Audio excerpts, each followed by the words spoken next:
검사소에서 한국 비하 발언을 하다가 걸리면 처벌을 받고 잘못하면 전과자가 될 수도 있다는 소식입니다.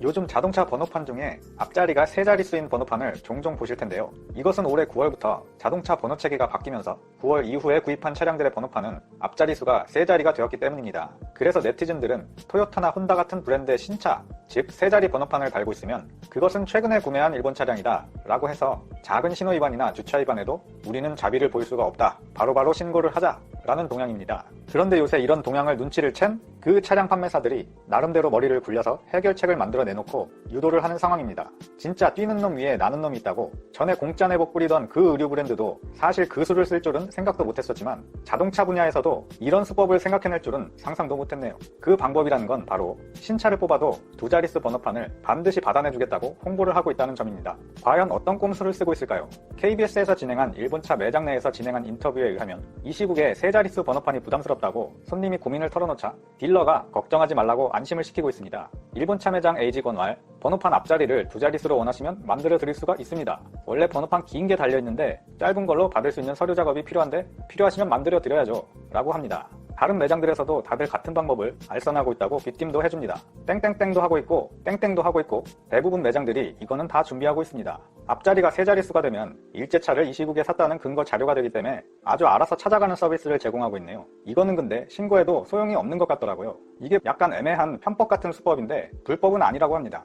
새 차의 번호판을 받으려면 자동차 업계가 발급하는 자동차 제작증을 지자체에 제출하는데요. 이때 차량의 번호판 규격과 달리 긴 번호판 크기가 아닌 짧은 번호판 규격을 기록하는 수법인데요. 짧은 번호판은 아직 앞자리가 2자리이기 때문입니다. 이렇게 2자릿수의 짧은 번호판을 받은 뒤에 자동차 검사소에서 2자릿수 번호의 크기만 긴 번호판으로 바꾸는 겁니다. 그런데 지자체에서는 사실 번호판을 이렇게 한다고 해서 따로 처벌을 가하지는 않는다고 하네요. 광주 남구청 교통과에 근무하는 모 담당자는 인터뷰에서 말하길 자동차 제작증상에 있는 기록만 보고 우리는 발급을 하고 있다. 그 제작증 자체가 허위나 위조가 아닌 이상 정상적인 자동차 제작증이라면 그 기록과 똑같은 번호판을 발부하는 것은 불법은 아니라는 식으로 얘기를 하고 있습니다. 최근 급감했던 일본차 판매 대수가 올 연말에 대대적인 할인 판매를 시행하면서 잠시 반짝 회복세를 보였는데요. 그 반짝 세일 기간이 지나고 새해가 다가오는데 2020년에 나오는 신차도 반값으로 떨이를 할 수는 없으니까 궁지에 몰린 판매사가 이런 금기된 편법까지 사용하네요. 참 이런 방법을 생각해내는 것도 어찌 보면 능력이라고 봐야 할까요? 이렇게 파는 사람이나 이렇게 판다고 사는 사람이나 모두가 아주 대단한 분들입니다. 첫 번째 소식을 마무리하기 전에 이 사진을 한번 보시면요. 제가 드리고 싶은 말씀은 우리는 제발 이렇게 하지 말자 라고 말씀을 드리고 싶네요. 왜 그러냐면 왼쪽을 보시면 요 마크가 있죠. 여기까진 문제가 없는데 진짜 문제는 이 마크죠. 이거 인피니티 마크잖아요. 일본 자동차. 이걸 타는 분이 이 마크를 달고 다니면 이게 무슨 이중인격입니까? 마치 술은 마셨지만 음주운전은 하지 않았다. 돈은 받았지만 뇌물은 아니다. 라는 거랑 다를 게 없지 않습니까? 설마 일부러 그런 건 아니겠지. 몰라서 그랬겠거니 생각하고 싶네요. 자, 여기까지 첫 번째 소식을 마무리하고요. 또 다른 소식을 하나 전해드리면 이번에 일본에서 한국에 대한 혐한 발언을 할 시에 벌금을 부과하는 조례가 통과되어서 자기들끼리도 멘붕 중이라고 하는데요. 그 사연은 일본 가나가와현 가와사키시에서 헤이트 스피치라고 하는 일명 혐오 발언이죠. 이것을 하는 집단에 대해서는 최대 540만 원의 벌금을 부과하는 조례 제정이 통과되었습니다. 이것은 단순 과태료 개념의 행정 처분이 아니라 그 이상인 형법상의 벌금인데요. 그러니까 쉽게 말하면 부적절한 발언으로 만약 걸리게 됐다면 전과자가 되고 빨간 줄 가는 게 가능하다는 얘기입니다. 상당히 강력한 조례안인데 교도통신 보도에 따르면 이번 달 통과가 되었고 시행은 내년 7월부터라고 합니다. 이렇게까지 된 원인으로는 이 가와사키시가 제일 한국인이 남북한 포함해서 가장 많다고 하네요. 일본을 동과 서로 나누면 서쪽에서는 오사카가 제일 한국인이 가장 많고 동쪽에서는 이 가와사키시가 제일 많다고 하는데 이런 부분을 고려해서 이 같은 강력한 처벌을 할 수 있는 장치가 생기는 것이죠. 그리고 일부 뉴스에서는 잘못 보도되고 있는 게 있는데 이게 말 한마디 잘못했다고 바로 걸리는 건 아니고요. 조건이 있는데 집단으로 부적절한 발언을 했을 때 걸리는 겁니다. 예를 들면 집회 같은 데서 혐오성 피켓을 든다든지 구호를 외친다든지 할 때 걸리는 거예요. 개인이 그냥 나는 네가 싫어 이랬다고 걸리는 게 아닙니다. 정확한 조례안을 읽어드리면 도로나 공원 등의 공공장소에서 특정 국가나 지역 혹은 그 지역의 출신자에 대한 부당한 차별적 언동을 금지하도록 규정한다. 이를 위반한 경우 최대 50만엔, 하나로 약 540만 원의 벌금을 부과하도록 규정한다. 라는 것인데 그러니까 개인들이 SNS 같은데 막말을 올리는 건 막을 수가 없겠지만 그래도 내년 7월부터는 도로나 공원 등에서 하는 부적절한 집회 같은 거는 좀 줄어들 수도 있겠네요. 참고로 우리나라에서는 이러한 법률은 없다고 합니다. 다만 형법상의 모욕죄나 명예훼손 등 예를 들면 네가 너무 더럽다, 당신은 냄새가 난다 이런 발언에 대해서는 벌금형을 받은 사례가 종종 있다고 하는데 가장 비슷한 법으로 꼽히는 국가인권위원회법에서 평등권 침해나 차별적 행위를 금지한다 라는 조항까지는 있지만 집회할 때 혐오 발언을 하면 벌금을 낸다 이런 법규는 현재 한국 법률에는 없다고 합니다.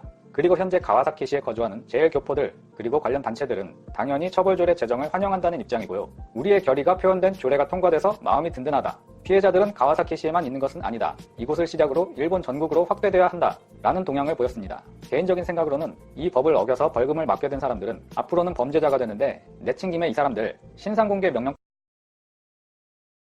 충격을 많이 입었고 최근에 대규모 할인 행사를 통해 상황을 반전시키기 위해 고군분투하고 있습니다. 한일 군사정보보호협정인 지소미아 종료의 조건부 연기를 계기로 양국 관계의 긍정적인 전망을 하면서 연말 판매량을 최대로 끌어올려 내년 상반기에 정상화하겠다는 전략입니다. 이에 일부 회복세를 보이는 듯하지만 불매운동의 영향력은 지속되고 있는 것으로 나타났습니다. 일본차는 5개월째 판매가 급감했는데 한국수입자동차협회에 의하면 지난 11월 일본산 브랜드 차량 신규 등록은 전년 동월 5,402대에 비해 56.4%나 감소한 2,357대로 알려졌습니다. 지난 7월부터 5개월째 급감하며 일본산 차량의 점유율도 24.1%에서 9.2%로 대폭 하락했습니다. 국내 일본차 판매는 7월 17.2% 감소했고 8월 56.9%, 9월 59.8%, 10월 58.4% 급감한 하락 추세를 이어왔습니다. 올 한해 11월까지 누적 판매량은 32,991대로 지난해 대비 18.9%나 줄었습니다. 이처럼 부진이 계속됨에 따라 일본차 브랜드들은 파격적인 할인 마케팅으로 소폭 회복세를 보이고 있습니다. 일본차의 판매는 전월 대비 19.2% 증가했으며 10월에 비해 혼다를 제외한 도요타 91.2%, 렉서스 13.8%, 인피니티 89.3%, 닛산 106.5%로 대체로 크게 증가했습니다. 최대 1,700만원까지 할인하는 등 공격적인 마케팅을 진행하며 회복세를 보이고 있지만 전년 대비 급감한 판매량과 수입차 시장이 연말로 접어들면서 더욱 치열해지고 있고 일본차 업체들의 고육지책이 확실한 성과로 이어질지 알 수 없습니다. 대표적으로 벤츠와 BMW, 아우디 같은 독일차 업체들은 연식 변경을 앞두고 할인 프로모션을 더욱 강화하는 분위기입니다. 일본 불매운동이 열기가 식어간다는 일부 분석과는 달리 전체적인 수치상 현재 진행되고 있음을 알 수 있습니다. 유통업계에 나타난 것을 보면 일본 맥주의 수입량은 99.6%, 판매 금액은 99.5% 줄어들면서 불매운동 전 1위 자리를 지키던 아사히와 사포로와 같은 브랜드들이 편의점이나 대형마트에서 판매가 뚝 끊겼습니다. 유니클로는 할인 행사와 공짜 마케팅에도 전년 동기 대비 10월 매출액은 67%나 감소했고 지난달 15일부터 6일간 매출은 지난해 같은 기간보다 70%나 급감했습니다. 연말을 맞아 일본 브랜드들이 재고 처리를 위해 최근 할인 공세를 펼치고 있지만 불매운동으로 쌓인 재고 털어내기라는 비판적 의견